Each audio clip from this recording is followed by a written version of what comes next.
I want to talk about another game that happened on Saturday with someone who, as recently as week 1 of this season, we thought this is the person this quarterback is and is never going to be anything different. Do you know who I'm talking about? No. Bo Nix. Oh. I read a story from somebody, I can't remember, but they said he put himself in the Heisman discussion today. Okay, let's not go crazy. That's a little dramatic, right? He did throw 5 touchdown passes. He had a great game against UCLA. He had 5 touchdown passes and 6 incompletions. Yeah. No, Bo Nix was awesome. Let's not go crazy with the Heisman talk. But I thought that you were gonna, that was the one name that jumped into my head. If you look at what Catherine wrote in the comments here, who we thought he was Jaden Daniels. Jaden Daniels. That's another good one, Catherine. I appreciate that. The Bo Nix Jaden Daniels thing is, I think both those guys, because it was exactly the segue that you made. Like Jaden Daniels fit that to a T. Well, the only thing that would have changed is I said as recently as week 1. Jaden would be as recently as like 3 weeks ago. 2 weeks ago, the Tennessee game. Like, couldn't get a first down in week 1 until there was 2 minutes left in the game. Yeah. So, but yeah, let's do Bo Nix first in Oregon because I'd like to contextualize them. Yes, okay. 1, Dan Lanning, Stones. How about that onside kick? Steal a possession. Make sure you jump on them when you can, and the symmetry of it all. Because Chip Kelly did the same thing to Stanford in 2009? That was his first year as the head coach at Oregon. They needed to win that game to wind up winning the Pac-10, and that's exactly what he did. So, pretty symbolic there. Even though I'm sure Dan Lanning was not thinking about that in the moment. Yeah, that is kind of funny. So let me ask you this: can Oregon make the playoff? That's a hard one because they got beaten so badly by Georgia. So if there's any situation where it's them and Georgia at 4 and 5, well, there's no debate. It won't be Oregon.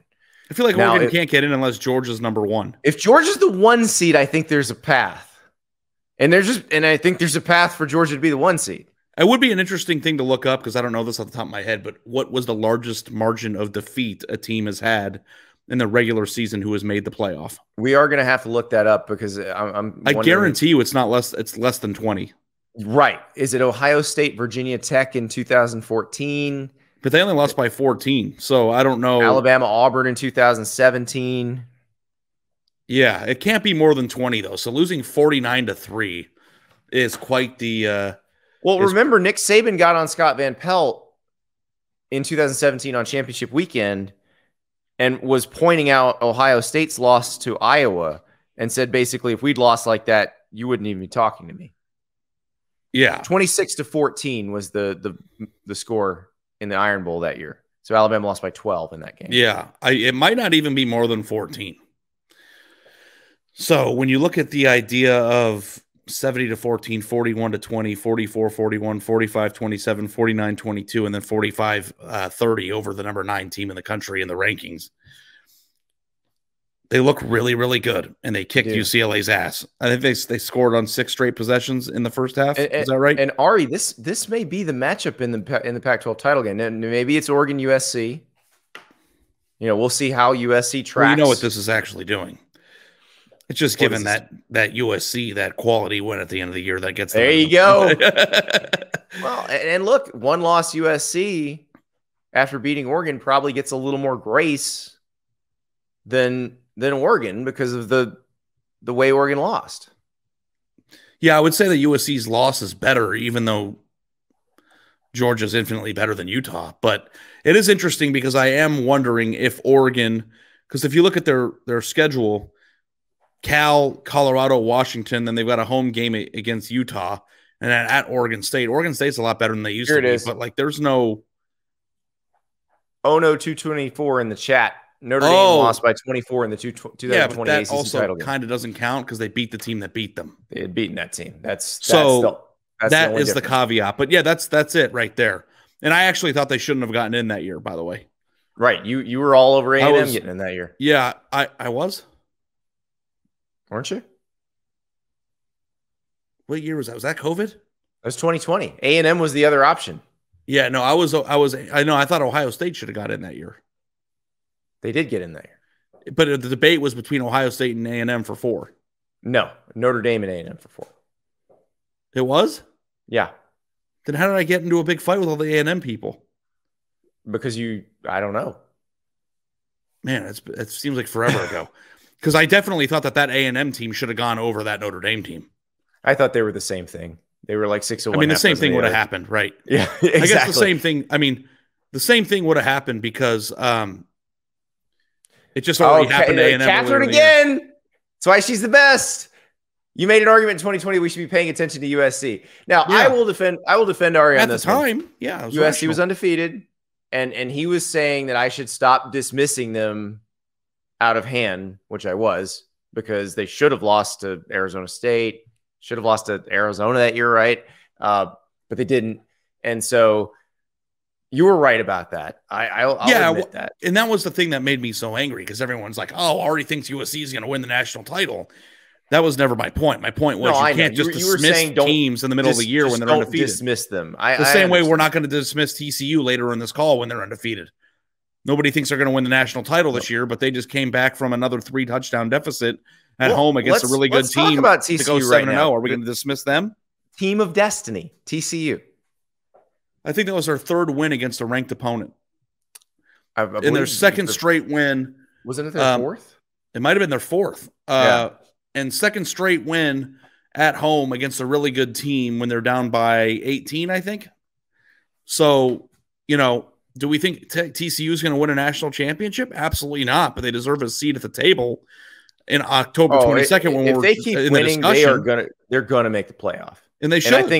And I think a 12-1 Big 12 champ has a very good chance of making the playoff this year. And I think this is the first time all year that a team has sat atop the Big 12 standings alone, too, right? Yes. So as long as we were talking about UCLA maybe making the playoff before what happened to Oregon, they deserve our respect. As long as you're undefeated, I think you deserve the respect to be given a seat at the table as it pertains to the discussion that week. And even if you don't think that they're good enough to win the national championship that year, that's irrelevant, because that will take care of itself. In that moment, they deserve to be talked about. Now, here's my thing, and I don't know if this says more about TCU or about the Big 12, or maybe both. I'm looking at the remainder of their schedule.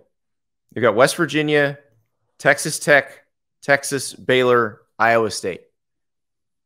And Iowa State, I believe they were off on Saturday. I believe they're 0-4 in the Big 12, but it's all these little narrow margins where the ball bounced differently. They could have won. West Virginia is the only game where I'm very comfortable with TCU. Like TCU, all of these other ones, I'm scared for them. Yeah, and I mean, I think probably conventional wisdom would say, hey, they're probably going to lose eventually, right? Because that's what happens in this conference. But if they only lose once, I'm still pretty okay with them making the playoff. But look, if you look at their last 5 games, I'm going to start with non-conference too, because the first one was at SMU. Yeah. And if anybody is paying any close attention, that was a huge game for them.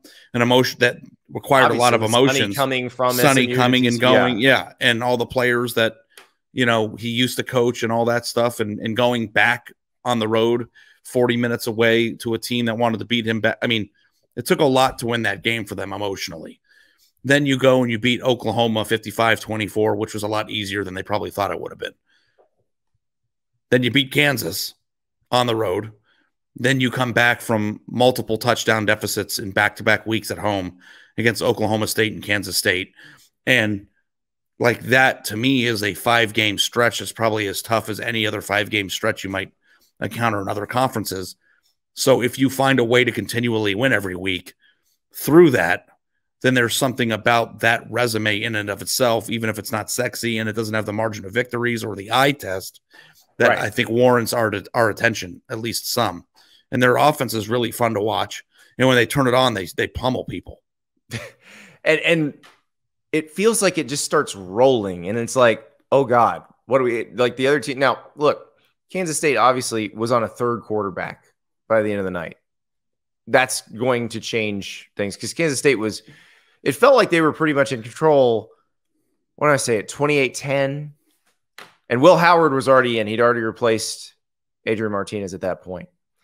But I tell you what, Max Duggan does not seem to get phased by anything. Yeah, and I mean resiliency is a really important trait to have as a team, especially because we know how hard it is to go undefeated in a given year. Also, is Quentin Johnson the best receiver who doesn't play for Ohio State? Maybe. He's up there. He's very good. Yeah, way up there. I mean, well, the Tennessee guys, I'm sure have a little bit to say about that too. But this has been an incredibly fun team to watch, and Sonny Dykes is making a lot of these coaches look bad because here he's taken play, and Gary Patterson had lost his fastball in some aspects, and that's why he got fired. One thing I don't think Gary Patterson ever got bad at, though, was evaluation. Like, he always had talented players on his roster. Yeah, and Sonny Dykes said it in the postgame last week when I was there. Like, how do you guys get to this point? He said, we wouldn't be here if we didn't have good players, which I think was an homage to the previous regime. Yeah. But the thing that I think is interesting, Andy, as I'm looking at their schedule here, is that I just got done going on a nice little positive rant about how tough their last 5 games were. And I was just going to say, you know what? Going to Morgantown next week it comes at the perfect time because they need a little bit of a reset. And hopefully they can get something. And then that's the type of game that teams in the Big 12 have lost in the past. So it's like the second you start game that Baylor lost on a Thursday last week. And like the thing that I thought is the thing that they have to battle from, which was, okay, finally they can take a breather and they actually can get a win that's not going to cause them to push themselves to the brink of every single, fiber of their beings.